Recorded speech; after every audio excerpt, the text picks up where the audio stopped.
नमस्कार दोस्तों, आप सभी का मेरे YouTube चैनल पर फिर से स्वागत है।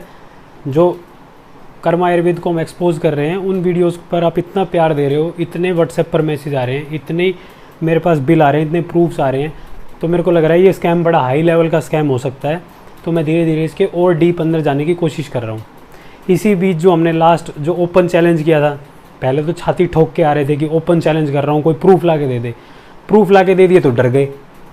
भाई अगर मेरे प्रूफ गलत थे तो पब्लिक डोमेन पे आके उन पेशेंट्स को लाके उनके फिस्चुला दिखा देते, उनकी डिस्चार्ज समरी दिखा देते कि उनकी डायलिसिस चल रही थी, अब डायलिसिस बंद होगी, कहीं ना कहीं से तो उन्होंने डायलिसिस करवाई होगी। वो डॉक्यूमेंट ला के दिखाते, मुझे गलत साबित कर देते। लेकिन नहीं, गलत कैसे साबित करें, सब कुछ सच बोला हुआ है। तो अब डराने के लिए एक नया हथकंडा, ये लीगल नोटिस। इससे जैसे मैं डर जाऊंगा, कोई फ़र्क नहीं पड़ता इन लीगल नोटिस से। इनका रिप्लाई आपको ऑफिशियल तो मिल जाएगा 14-15 दिन के अंदर। जैसे आपने व्हाट्सएप और ईमेल पे भेजा ना, ऐसे ही पहुंच जाएगा आपके पास। तो इसकी तो टेंशन आप लो मत। बाकी डिफेमेशन के और ये लीगल नोटिस की क्या वैल्यू है, वो आपको एक काफ़ी पॉपुलर यूट्यूबर हैं वो बता देंगे आगे। देखो उनकी वीडियो, वो क्या कह रहे हैं।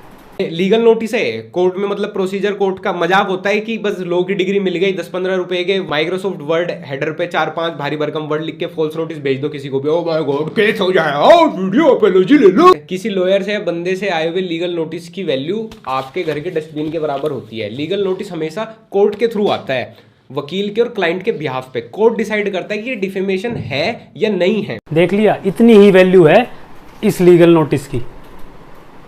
ठीक है, अब आ जाते हैं अपनी सीरीज़ को वापस कंटिन्यू करते हैं। जिस सीरीज़ पर हम अभी तक चल रहे थे उसके पार्ट, अब आ जाते हैं पार्ट 3 पर। तो पार्ट 1 क्यों बनाया, मैं देखता हूँ पेशेंट आ रहा है, नॉलेज है नहीं उसको, पार्ट 1 का एक्सप्लेन कर रहा हूँ, देखा नहीं है तो देख लेना जाके।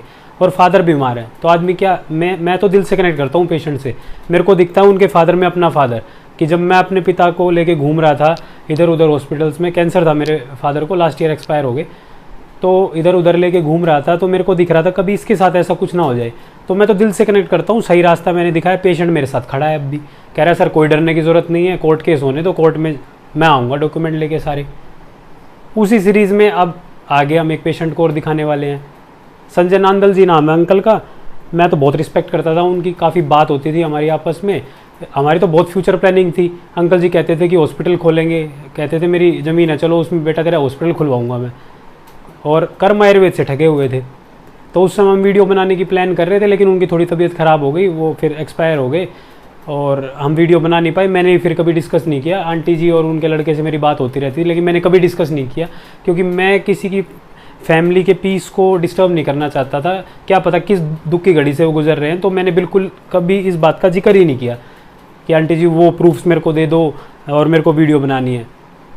गांव साइड के आदमी है, मान सम्मान को जानते हैं हम, इनकी तरह नहीं है। ये तो बेशरम आदमी है, इसकी तरह नहीं है हम। हमें बड़ा छोटा कोई ताऊ मिल गया उसको राम राम, हमारा कल्चर अलग है, ये इसकी तरह नहीं है। आ गया उन 4 बालों को सिर पे इधर उधर रख के और कुछ बोलने लग गया, किडनी की श्रिंकेज को ठीक कर दूंगा। वैलिड क्लेम्स हैं क्या तेरे पास, कुछ प्रूफ हैं क्या उसके? फिर 6-6 महीने की दवाई चिपका दो। लो फिर बोल रहा हूँ, 6-6 महीने की दवाई चिपकाते हो तुम, और 6-6 महीने की दवाई चिपकाते हो और बिल्कुल चिपकाते हो। इसको फिर से लीगल नोटिस में लिख के भेज देना कि 6-6 महीने की दवाई चिपकाने की बात बोली है, प्रूफ दूंगा। उसके बाद जब पार्ट 1 मैंने अपलोड किया तो आंटी जी बोली कि बेटा चिंता मत कर, मैं प्रूफ दूंगी सारे। और आंटी जी स्पेशल उस टाइम अपने घर पे थी, वैसे तो सोनीपत रहती है, रोहतक से स्पेशल कार ड्राइव करके मेरे पास बवाना आई। कोई क्यों आएगा, किसके लिए, आप मेरे को बताओ ना। आज की कल की मतलबी दुनिया में कोई किसी को 5 पैसे ना दे। आंटी जी रोहतक से मेरे पास आई, वीडियो को शूट करा के गई पूरी। क्यों भाई, और हरियाणवी बोलते सर में घूम रहा था क्या आंटी के, जो इतनी दूर आई? जब उनके साथ कुछ गलत हुआ था तभी तो आए ना मेरे पास। भाई बहुत सपोर्ट है मेरे पास पेशेंट का। तू सारे बहम निकाल दे अपने दिमाग में से कि ये कागज रोज भेज के मेरे को कुछ कर लेगा। जब कोर्ट में एक पेशेंट की भीड़ आके खड़ी होगी ना, और सबके पास वो तेरे वाला वो जिसको बैग होगा कर्मा आयुर्वेद का, जिसमें हरे रंग से तूने लिख रखा है बिना सील की दवाइयों की डब्बियाँ हैं, फिर तेरे को सब समझ में आ जाएगा कि तू इस बार फंसा कहाँ पे है। ठीक है, अपने वकील को भी दिखा दियो ये वीडियो, वो भी इसमें से 1-2 पॉइंट निकाल लेगा, इसने यहाँ गलत बोला है वहाँ गलत बोला है, और एक नई कंप्लेंट फ्रेम करके मुझे भेज देगा। लीगल लैंग्वेज मेरे को इतनी समझ में नहीं आती, देसी आदमी है, गलती दिखती है सीधा टोकते हैं, और ऐसे ही टोकते रहेंगे। क्योंकि भारत एक आज़ाद मुल्क है, अंग्रेज यहाँ से जा चुके हैं, अंग्रेज इस देश को छोड़ के जा चुके हैं। अब सच बोलने के लिए किसी से परमिशन लेने की जरूरत नहीं है, ऐसे ही बोलेंगे खुला छाती ठोक के बिल्कुल। ठीक है मेरे भाई, अभी जो रातों की नींद उड़ी हुई है ना, ये तो और उड़ेगी। तो चलो ये सब हमारी लड़ाई तो आपस में चलती रहेगी। जो रियल वीडियो है ना, आप उस पर आओ, उसमें सारे प्रूफ हैं, बैंक स्टेटमेंट तक के प्रूफ हैं। और मेरे पास भाई साहब इतना पैसा नहीं है और इतने मेरे लिंक नहीं है, और ऐसा कोई कर भी नहीं सकता कि बैंक स्टेटमेंट को ही चेंज कर दे 1 साल पुरानी। ठीक है, उस बैंक स्टेटमेंट को भी चैलेंज कर दियो इस वीडियो में। एक बार वकील से बात करियो, ये लाइन लिख के भेज दियो अगले नोटिस में कि ये बैंक स्टेटमेंट जो है ना, ये नकली है, मैंने अपने घर पे बनाई है। ठीक है भाई, तो शुरू करते हैं वीडियो को आगे। हेलो दोस्तों, मेरा नाम डॉक्टर दीपक धनखड़ है। अभी हम धन्वंतरी क्लिनिक की बवाना ब्रांच पे हैं और आंटी जी स्पेशल रोहतक से हमारे पास आई हैं। और जो पहली एपिसोड हमने कर्मा आयुर्वेद का डाला था, उसी सीरीज़ का ये सेकंड पार्ट है। और ये बताएंगी क्या इनके साथ हुआ और कैसे उन्होंने इनको लूटने की कोशिश की। Good afternoon friends. मैं वैसे तो सोनीपत से बिलोंग करती हूँ, पर फिलहाल मैं अपने मायके गई थी रोहतक। तो कल मेरी इनसे डॉक्टर धनखड़ से बात हुई, तो मैंने इनको कहा, इन्होंने कहा कि भी ऑनलाइन। मैंने कहा नहीं, मैं फेस टू फेस ही आपको आकर आपके साथ वीडियो शेयर करती हूँ। हमें जो कर्मा आयुर्वेदा के बारे में है वो ऑनलाइन हमने सर्च किया था और हमने ऑनलाइन उनसे कॉल की। उसके बाद उन्होंने हमें अपॉइंटमेंट दे दी, बोले आप शाम को आ जाओ। हमने कहा कि भी हम शाम को आ सकते हैं, वो बोले नहीं आपको अभी आना पड़ेगा। उसके बावजूद हमने अपनी उनको प्रॉब्लम बताई कि भी हम अब नहीं आ सकते हैं, हम शाम को ही आ सकते हैं। वो बोले ठीक है जी, आप 5 बजे तक आ जाए ना, हम आपको यहीं मिलेंगे। हम उनके पास गए, हमने उनसे बातचीत की। उन्होंने हमें, जब हमने उनसे फ़ोन पे बात की थी तो उन्होंने हमें कहा था कि भी हम 1 महीने की दवाई आपको 15,000 की देंगे, 15,000 के नियर अराउंड आपका खर्चा आएगा। और हम यहीं से क्लियर करके गए थे कि भी आप हमें 1 मंथ की मेडिसिन देंगे ना। तो उन्होंने कहा था हाँ जी, हम आपको 1 मंथ की ही मेडिसिन देंगे। तो हम उस बेस पे उनके पास चले गए। हमने वहाँ जाकर डिस्कशन किया। हमें उन्होंने कहा था कि भी हम आपको डॉक्टर पुनीत से मिलवाएंगे, जबकि हमें वहाँ डॉक्टर पुनीत नहीं मिला। हमें उन्होंने किसी और से बातचीत करवाई, हमने उनसे बातचीत की। हम थोड़ा सा सेटिस्फाइड हुए, पर हम ज़्यादा सेटिस्फाइड नहीं हुए, क्योंकि उन्होंने हमें फोर्स किया कि आपको 6 मंथ की मेडिसिन लेनी ही पड़ेगी। जबकि किडनी पेशेंट में किडनी का पेशेंट जो है, हम उसको 6 मंथ की मेडिसिन कैसे दे सकते हैं, क्योंकि उसको तो वो तो अप डाउन उसमें आते रहेंगे। अब आप बार बार रिपोर्ट चेक करोगे, उसी के अकॉर्डिंग तो हम उनको मेडिसिन देंगे। पर फिर भी उन्होंने हमें फोर्स किया कि आपको 6 मंथ की मेडिसिन लेनी ही पड़ेगी, और ये आपको 1 लाख के नियर अराउंड नहीं। मैंने उनको कहा कि भी आपने तो हमें 15,000 रुपये पर मंथ बताया था, और हम पर मंथ के हिसाब से ही आपके पास आए हैं। अब हम 6 मंथ की मेडिसिन आपसे एकदम से कैसे ले लें? अब मेरे पास तो इतने पैसे नहीं है कि भी मैं आपसे 6 मंथ। और कुछ हम घर पर भी डिस्कशन करना चाहते थे कि भी हम एक बार घर जाएँ, आपस में बैठ के डिस्कस करें, उसके बाद हम मेडिसिन लें। हमने उनके सामने अपनी प्रॉब्लम रखी कि भी ऐसे ऐसे हमारे पास अभी फ़िलहाल पैसे नहीं हैं, तो हम आपसे कल आकर मिलते हैं। उन्होंने हमें बिल्कुल क्लियर कट में जवाब दिया कि भी अगर आप आज ऐसे ही चले गए तो उसके बाद आपको 2 महीने के बाद ही अपॉइंटमेंट मिलेगी। अब ये बात सुन के, क्योंकि हमारे पेशेंट की कंडीशन थोड़ी ख़राब थी, हमें भी लगा कि भी 2 महीने वेस्ट कर हम कैसे कर सकते हैं। हमने फिर आपस में डिस्कस किया, तो हमने सॉल्यूशन निकाला कि भी हम इनको कुछ अमाउंट जमा करवा देते हैं। हमने उनसे बात की, उन्होंने कहा कि भी आप 25,000 जमा करवा दो। अब हम 25,000 भी जमा करवाने के लिए तैयार नहीं थे, क्योंकि हम फैमिली में डिस्कस ज़रूर करना चाहते थे। फिर हमने उनको कहा कि भी हम 25,000 भी नहीं दे सकते फिलहाल। वो लास्ट में 10,000 पर आ गए। हम भी एग्री हो गए भी चलो कोई बात नहीं, 10,000 हम अमाउंट जमा करवा देते हैं। अगर हमें ठीक लगेगा तो आ जाएंगे, नहीं तो हम सोचेंगे भी हमारे 10,000 रुपये गए, कोई बात नहीं। हम घर आके हमने डिस्कशन किया, हमने पैसे अरेंज किए। उस टाइम पर मेरी कंडीशन ऐसी नहीं थी कि भी मैं 1 लाख रुपए जस्ट एकदम से निकाल पाऊँ, क्योंकि पेशेंट काफ़ी टाइम से बीमार था और मेडिसिन उसकी चल रही थी। और किडनी पेशेंट का पता है कि भी आपको खर्चा बहुत ज़्यादा होता है। मैंने इधर उधर से जैसे तैसे करके पैसे अरेंज किए। नेक्स्ट डे हम उनके पास गए। वहाँ पर तब भी मैंने उनसे पहले फ़ोन पे बोला कि भी मुझे डॉक्टर पुनीत से ही मिलना है, उसके बाद ही मैं मेडिसिन लूँगी। पर उस दिन भी उन्होंने कहा ठीक है जी हम मिलवा देंगे, पर उस दिन भी हमें डॉक्टर पुनीत वहाँ पर नहीं मिले। हम उस दिन जब मेडिसिन लेने गए तो वहाँ पर उन्होंने एक पेशेंट बनाकर एक क्लाइंट को उन्होंने भेजा, जो हमारे साथ में आकर बैठा। और उसने मुझे कहा, उसने कहा कि भी मेरे भाई का कि ऐसे ऐसे तबीयत ख़राब है और मैं आपसे 6 मंथ की मेडिसिन और लेने आया। उन्होंने उनका नाम बता दिया और उसने कहा कि भी जैसे ही मैंने सुना तो मैंने उससे पूछा कि चलो, मैंने उनसे डिस्कस करना सोचा कि भी मैं एक बार इनसे पूछूं तो सही ये क्या है, क्या इनका ठीक है या नहीं है। हमने उनसे डिस्कस किया। उसने कहा कि भी हाँ, मेरा भाई गंगाराम में हमने उनका डायलिसिस करवाया था और जब से हमने यहाँ से मेडिसिन ली हैं तब से उनका डायलिसिस बंद हो गया। तो हम थोड़ा सा और ये हो गए कि भी हाँ कॉन्फिडेंट के भी नहीं, अच्छा है ये, तो इसका मतलब इनका ट्रीटमेंट अच्छा है। तो हमने उनसे मेडिसिन लेने का डिसीज़न ले लिया। अब उसने 6 मंथ की मेडिसिन ली, उसका 86,000 रुपये का बिल था और उसने कार्ड निकाल के अपनी पेमेंट भी कर दी। जो वो बंदा हमें मिला था, मुस्लिम था वो, उसने हमारे सामने ही पेमेंट कर दी। अब वो 86,000 रुपये की पेमेंट कर रहा है, तो हमें भी ये हुआ कि चलो ये पेमेंट कर रहा है तो इसका मतलब ये कह रहा है कि भी कुछ तो होगा। तो हमने उनसे मेडिसिन लेने का डिसीजन ले लिया। हम 1 लाख रुपए की उनसे 96,000 कुछ का बिल था हमारा, 97,000 की नियर अराउंड लगा लो।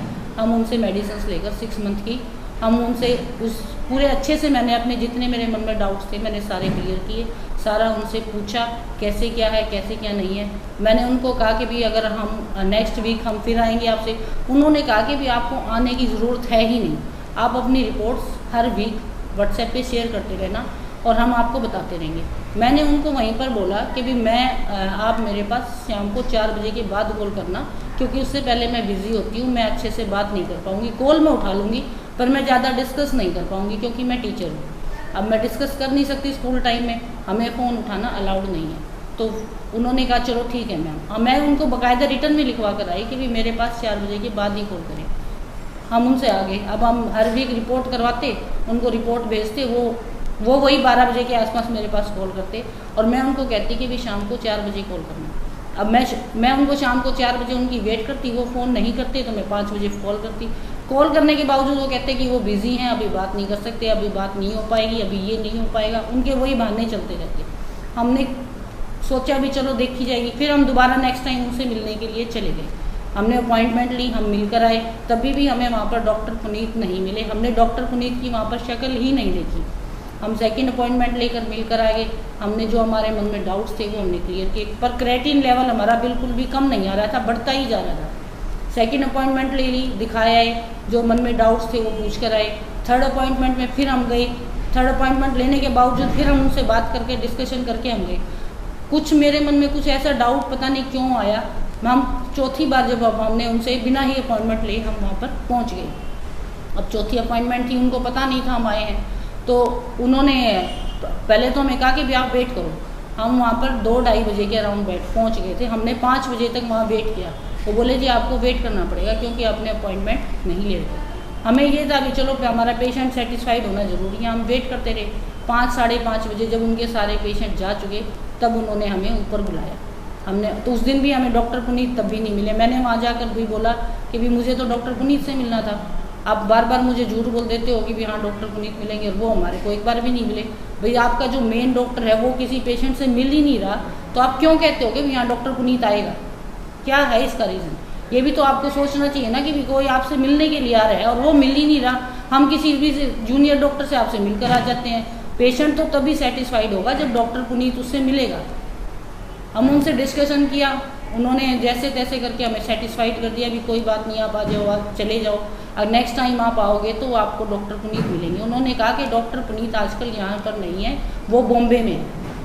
हमने चलो सोचा, मैंने उनको बोला कि भी ठीक है, वो जब भी आए चाहे वो 1 दिन के लिए आए, आप हमें कॉल कर देना, हम उसी टाइम आ जाएंगे। उन्होंने कहा चलो ठीक है। अब मेरे हस्बैंड थे, वो बीमार थे, वो उनको लिफ्ट में लेकर चले गए। मैं पीछे रह गई, मेरे को कुछ डिस्कशन उनसे अकेले में करना था, तो मैंने उनसे डिस्कस किया और हस्बैंड मेरे नीचे आ गए। उस दिन बेटा भी मेरे साथ था। अब वो तो नीचे आ गया, मुझे गार्ड कह रहा है कि मैम लिफ्ट से चलो। अब मैं उसको कह रही नहीं, मैं तो स्टेयर से जाऊँगी। बोला नहीं आप लिफ्ट से ही चलो। अब लिफ्ट में क्या कोइंसिडेंट था, सुनिए आप ध्यान से।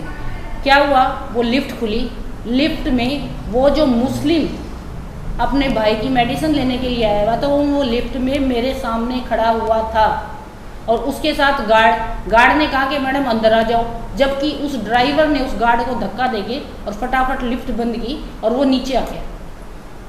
अब ये हमें बाद में पता चला कि ये उनका ड्राइवर था। अब नीचे बेटा भी खड़ा हुआ था, बेटे ने भी उसको पहचान लिया। मैंने लिफ्ट की वेट नहीं की, मैं भागती हुई स्टेयर से नीचे आई, मैंने उसको फटाफट पकड़ा। वो तब तक बिल्कुल सामने वहाँ पर चाय वाय के ठेले लगे हुए थे, वहाँ वो पहुँच गया। बेटे ने भी उसको देखा, मैंने बेटे को आकर कहा, मैं कहा बेटा मैंने तो उसको देखा। वो बोला हाँ मम्मी मैंने भी देखा। मैंने कहा तू है कहाँ? वो उसने मुझे दिखाया कि वो सामने खड़ा हुआ है। अब वो उसके पास गया, उसने उससे 1-2 क्वेश्चन पूछ किए, उसने मास्क पहन लिया, उससे 2-4 बातें पूछी, उसने जवाब किसी बात का नहीं दिया। उसने लास्ट में क्या किया, कॉल करके गाड़ी को बुला लिया। वैगनर गाड़ी थी, नंबर फिलहाल मुझे ध्यान नहीं, पर अगर हमारे पास नंबर मिला तो हम वो नंबर भी आपके साथ ज़रूर शेयर करेंगे गाड़ी का। वो गाड़ी में बैठकर चला गया। बेटे ने उसका गाड़ी की फ़ोटो ले ली थी नंबर की। हमने उस नंबर को सर्च करवाया थाने वगैरह से, तो वो गाड़ी डॉक्टर पुनीत के नाम पर ही थी। और बाद में हमें पता चला कि वो जो मुस्लिम था वो डॉक्टर पुनीत का ड्राइवर था। अब इतनी बात होने के बावजूद अब मैं कैसे आराम से बैठती, मेरा तो परेशान हो गए हम। तो घर आके मैं किसको बताऊं? फैमिली वाले कहेंगे कि भी जब तो इतना विश्वास करके गई थी और अब कह रही है कि भी वहाँ पर तो धोखा हुआ है हमारे साथ। ना मैं हस्बैंड को बता सकती क्योंकि उनकी कंडीशन नहीं इस लायक कि भी मैं उनको बताऊँ। अब हम दोनों माँ बेटा आपस में बोलते रहे। हमने फिर ये बात बेटी के साथ शेयर की, दामाद के साथ शेयर की, हमने आपस में चारों ने डिस्कशन किया। नेक्स्ट डे अब मैं कहाँ चैन से बैठने वाली थी, मैं तो फिर नेक्स्ट डे फिर पहुँच गई उनके क्लिनिक पे।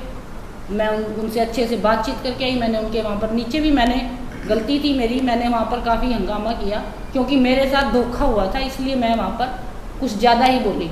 अब नेक्स्ट डे मैं उनके पास गई तो वो जो डॉक्टर बैठे हुए थे उसने वो हाथ जोड़ के बैठ गया, बोला मैडम मैं तो यहाँ पर जॉब करता हूँ और मैं आपकी जो भी क्वारीज होंगी मैं वो आगे बता दूँगा। अब सेटिस्फाइड हम कैसे हों? मैंने कहा मुझे तो एक बार डॉक्टर पुनीत से बात करनी है और मैं आपकी मेडिसिन वापस देना चाहती हूँ और मेरी पेमेंट आप लोग वापस कीजिए। वो बोले जी मैडम पेमेंट तो वापस नहीं होगी। मैं कहा क्यों नहीं होगी? आप लोगों ने मेरे साथ धोखा किया हुआ है, अगर आप धोखे से नहीं देते तो मैं शायद मान भी जाती। मैंने उस ड्राइवर की फ़ोटो उसको दिखाई, वो भी उस फोटो को देखकर एकदम से उसके हाव भाव चेंज हो गए क्योंकि वो उनका अपना बंदा था, तो हाव भाव तो उनके चेंज होने ही थे। अब हम लोग हमने उस दिन भी रिकॉर्डिंग भी की थी और फ़ोटो वगैरह जो भी हमने क्लिक की हम वो वहाँ से लेकर आ गए, बातचीत की हमने उनसे। हम सेटिस्फाइड नहीं हुए, हम घर आ गए। नेक्स्ट डे उसके 2-3 दिन के बाद फिर मैं उन सारी मेडिसिन का थैला लेके और फिर मैं वहाँ पहुँच गई क्योंकि जब मुझे पता चल गया कि भी मुझे धोखे से मेडिसिन दी गई हैं तो मैं उन मेडिसिन को अपने फैमिली मेम्बर को कैसे देती, किस उस ब्याह पे दे देती जब मुझे पता है कि भी ये मेडिसिन मुझे धोखे से दी गई हैं। तो कहाँ से हम विश्वास करते हैं उनके ऊपर? बिल्कुल किसी भी तरह से विश्वास करने लायक बात नहीं थी वो। तो हम उन मेडिसिन का थैला लेकर चले गए।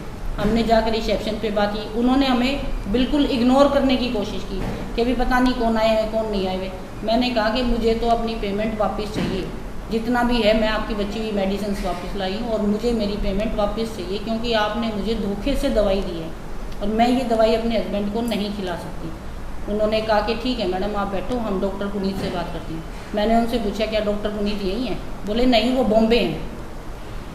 अब बेटा मेरा बाहर खड़ा हुआ था, मैं अंदर थी, मैं रिसेप्शन पे बात कर रही थी, वो बाहर खड़ा हुआ था। अब उनके 2 मेंबर साइड वाले, उनका जो बैग से पीछे से कोई रास्ता था उससे निकलकर वो बंदे बाहर गए। उधर से डॉक्टर पुनीत आया चोरी वाले रास्ते से, बैक वाली रोड से आया वो, और बेटे ने उसको देख लिया और उसने अपने अपना मुंह उसने अपने रुमाल से ढका हुआ था। वो सोच रहा था कि मुझे ये पहचाने ना, पर मेरे बेटे ने उसको पहचान लिया था और उसने मेरे पास फ़ोन किया कि मम्मी जहाँ से इसके ये बंदे आए हैं आप उनके पीछे पीछे बाहर आ जाओ।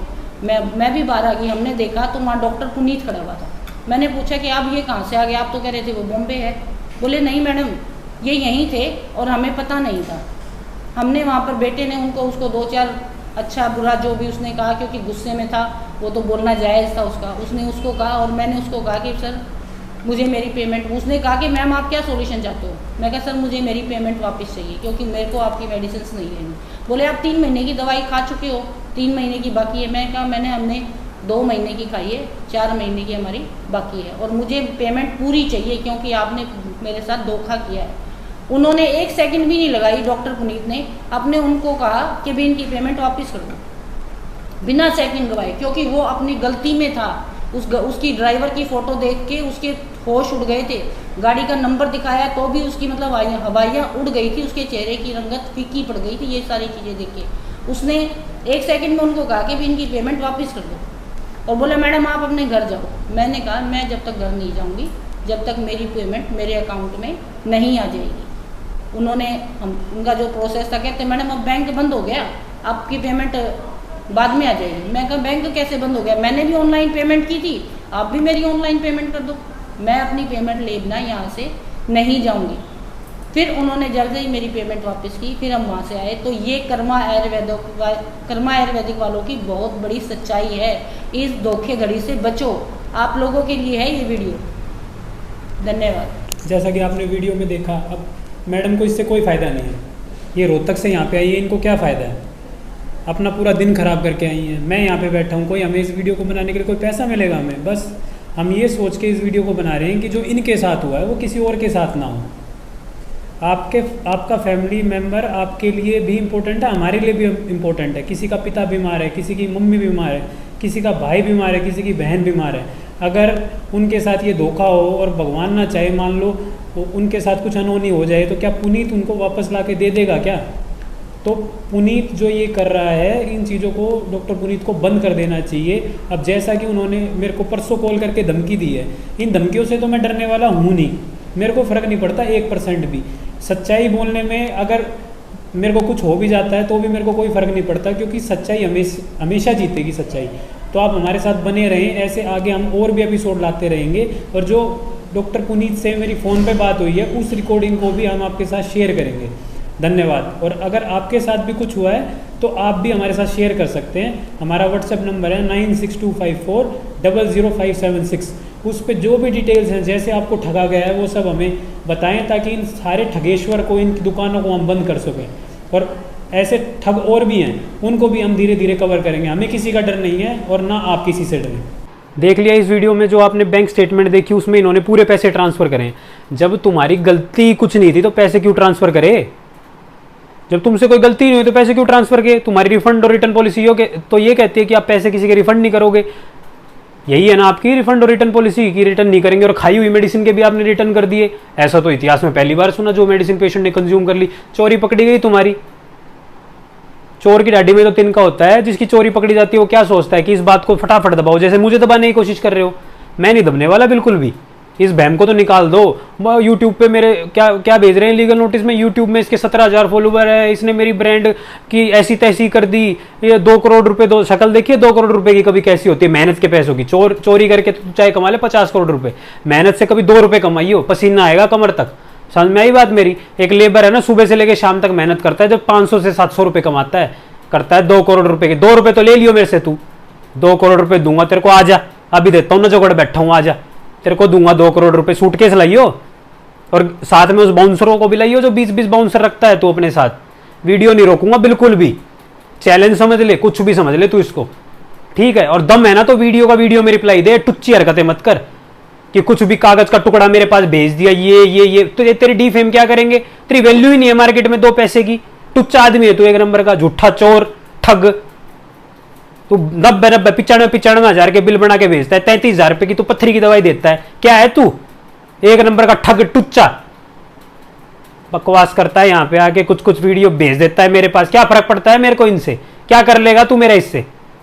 मर तो मैं जाऊंगा नहीं, 1-2 कोर्ट में चक्कर लग जाएंगे, और क्या फर्क पड़ता है इससे मेरे? पहले ही कोर्ट में हमारे बहुत केस चल रहे हैं, एक ये भी चल जाएगा। क्या फर्क पड़ता है बता मेरे को? कोर्ट केस चलने से कोई आदमी मर जाता है क्या? मर्दों पे ही केस होते हैं। वो एक डायलॉग नहीं है सिद्धू मूसेवाले गाने में, अवा तवा बोल, सच बोलते बोलते रोक लिए उसके गाने। 30 वीडियो बना के शेड्यूल कर रखी है, 30 वीडियो बना के शेड्यूल कर रखी है, ऑटोमेटिक आएंगी डेली। तू मार भी देगा तो भी 30 दिन तक तो वीडियो रुकनी, और मरने के बाद कौन सा चैनल बंद हो जाएगा? मेरे पीछे भी भाई बहुत खड़े हैं, पढ़ा लिखा तो एक ही हूँ फैमिली में, बाकियों की टेढ़ी खोपड़ी है। अभी तक रोक ही रखा है सबको। वो फिर तेरे को अलग तरीके से समझाएंगे, जैसे तू बाउंसर से समझाता है ना, कमरे में बंद कर देता है पेशेंट्स को, वो वैसे समझाएंगे फिर तेरे को, तेरे वाला ही तरीका। अगर तेरा तरीका लीगल है जैसे तू पेशेंट को समझाता है, तो हमारा तरीका भी लीगल है, सेम टू सेम जैसे आप समझाते हो, ठीक है? और जो भी इस वीडियो को देख रहा है ज्यादा से ज्यादा शेयर करो, लाइक करो, कमेंट करो। जहाँ इनकी वीडियो दिखे नीचे कमेंट करो, जहाँ डॉक्टर दीपक धनखड़ का जवाब दे पहले, ये गप बाद में फेंकियो कि किडनी डायलिसिस में बंद करूंगा। जहाँ इनकी वीडियो दिखे जाके कमेंट करके आओ कि पहले डॉक्टर दीपक धनखड़ का जवाब दे, वीडियो बनाइयो बाद में। जहां ये आपको फेसबुक पे दिखे वहीं ये कमेंट करो जहां डॉक्टर दीपक धनखड़ का जवाब दे के। तो जहां भी मिले छोड़ना नहीं है इसको। इसकी ओपीडी में दिखाने जाओ, बोला डॉक्टर दीपक मेरी वीडियो चला दो इसकी ओपीडी में जाके, इसका जीना आराम कर दो बिल्कुल। जहां दिखे वहां मेरा नाम लो, मेरी वीडियो चला के इसकी टेबल पे रख दो सीधी, कोई डर ही नहीं है, खुली छूट है मेरी तरफ से। तो किसी को वीडियो को डाउनलोड करो, अपने चैनलों पे अपलोड करो, कोई कॉपीराइट स्ट्राइक नहीं आएगी मेरी तरफ से। जिसका भी चैनल है डाउनलोड करो, इस वीडियो को अपने चैनल पे डाल लो। जितने ग्रुप्स हैं, जितना भी मेरा भाईचारा है, जितने भी भाई गांव में रहते हैं, ठगे गए हैं, शहर में रहते हैं, गरीब परिवार से बिलोंग करते हैं, ट्रीटमेंट का खर्चा नहीं अफोर्ड कर पाते, फिर लूट लिए जाते हैं, किसी भी डॉक्टर की तरफ से लूटे गए हो, शुरुआत है भाइयों, अभी छोड़ेंगे किसी को नहीं, आखिर तक पहुंचेंगे बिल्कुल। जब तक आखिरी सांस है, इस ये जो मेडिकल स्कैम चल रहा है इसके पीछे ही लगा रहूंगा ऐसे ही।